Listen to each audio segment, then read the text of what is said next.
All right, let's jump right in. We're going to travel back in time like a full 100 years to unpack a story that basically holds the DNA of modern trading psychology. This is the story of a market genius whose wisdom was forged in fire and catastrophic failure, way before algorithms or high-frequency trading or even a dream. It's always a profit to cut your losses. Just let that sink in for a second.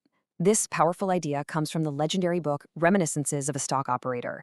It's pretty much the central lesson our hero learns. And believe me, it was a lesson paid for with fortunes won and then lost in the blink of an eye.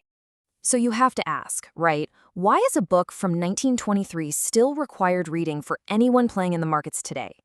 Well, because while the technology has changed completely, the one constant is human nature. This book is an absolute masterclass in the psychology of speculation, that internal battle with fear, hope, and, let's be honest, your own worst enemy, yourself. Okay, so let's meet our guy. The protagonist is Larry Livingston, who, just so you know, is a fictional stand-in for a real-life Wall Street legend, Jesse Livermore. And Larry, well, he wasn't your typical finance bro. He got his start as a teenage math prodigy. Picture this, he's just 14 years old, and his first job is scribbling numbers from the stock ticker onto a giant board for everyone to see. But to him, these weren't just prices. His brain, being wired for math, saw a language. He started seeing patterns, echoes, and rhythms that were completely invisible to everybody else. Now, what's really fascinating is where he first put this skill to use. It wasn't on the New York Stock Exchange. Nope, he played in what were called bucket shops. You should think of these places as casinos masquerading as brokerages. You weren't actually buying stocks. You were just betting on price movements. It was a pure game of prediction, because your bets had zero effect on the actual stock price. And his early method was just beautiful in its simplicity. He would observe the numbers coming off the tape, recognize a familiar pattern he'd recorded in his notebooks, predict the very next move, and then profit. It was pure tape reading, just trading based on the story the prices were telling him, with no outside news at all. And boy, did it work. Get this. By the time he was just 15, he'd turned his lunch money into his first $1,000. Now, that may not sound like a lot, but back then, it was an absolute fortune. And that's how he earned his famous nickname, the Boy Plunger, for his courage to bet big whenever he saw his shot.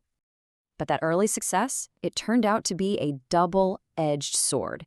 It was setting him up for a massive, humbling fall. See, after he basically conquered the minor leagues, he decided it was time to go to the show, the New York Stock Exchange. He showed up in New York, 21 years old, with $2,500 in his pocket, feeling on top of the world. He was confident, maybe a little cocky. He figured, hey, it's the same game, just with more zeros. His system had never failed. What could possibly go wrong? Yeah, everything went wrong. That genius system that worked perfectly in the bucket shops, it was a complete and total disaster on the real exchange. In just 6 months, he lost every single penny. Wiped out.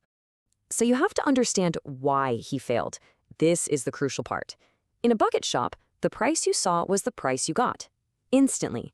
But the real market? Oh, it's a totally different animal. There's a delay. By the time his order actually got filled, the price had already moved. And worse, his big plunges were now so large, they actually pushed the price against him. He wasn't playing against the house anymore. He was playing against thousands of other brilliant, ruthless minds. So he's broke, humbled, and this is what makes the story so great. He didn't give up. He retreated. He went back to the one world he had truly mastered, this time not just to trade, but to outsmart the very outlaws who ran the game. He managed to borrow $500, and he made a very strategic choice. He said, okay, I'm not ready for Wall Street yet. He needed to build up a new war chest, and the fastest way to do that was to go back to his old hunting grounds. But now he had a new problem. He was too good, and he was infamous. He'd walk into a shop, make a killing in just a couple of days, and bam, he was banned for life. His reputation as the boy plunger spread like wildfire. Operators wouldn't even take his money. He was an expert at a game that refused to let him play. After clawing his way back, yet again, Livingston was about to face his most profound failure. This was the lesson that would define his entire career, and it was born out of one of the most chaotic days in the history of Wall Street. So, he'd done it. He was back in New York with $50,000, which was a staggering fortune back then. He was on top of the world. He felt like he'd finally cracked the code of the real market. He was ready for the next big thing. And that big thing came in May 1901. Two of the biggest financial titans in America got into this insane bidding war over a railroad stock, and the price just went to the moon. To pay for it, traders had to panic sell everything else they owned. The whole market just went into a nosedive. And here is the great, painful paradox of his life. Livingston saw the crash coming. His analysis was flawless.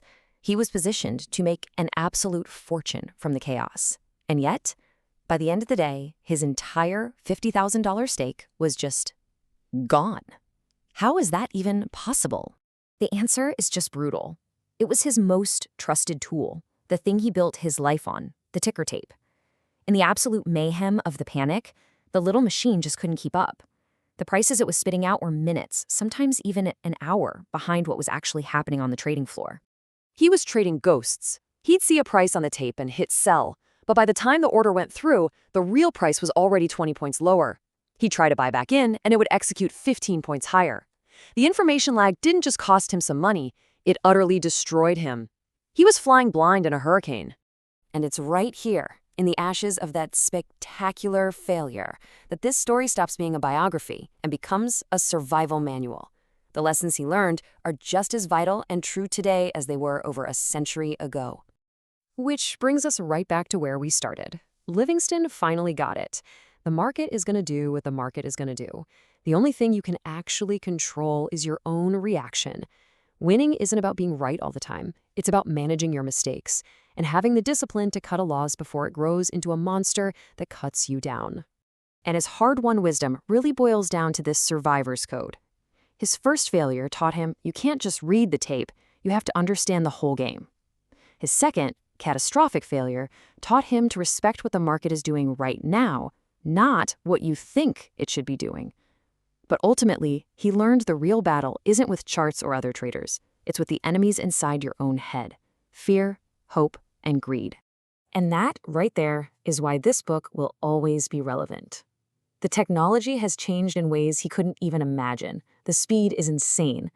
But the person sitting at the screen, they're still driven by the exact same fear and greed that drove traders 100 years ago. And that leaves us with one last big question. The game has evolved completely, but has the player really changed at all?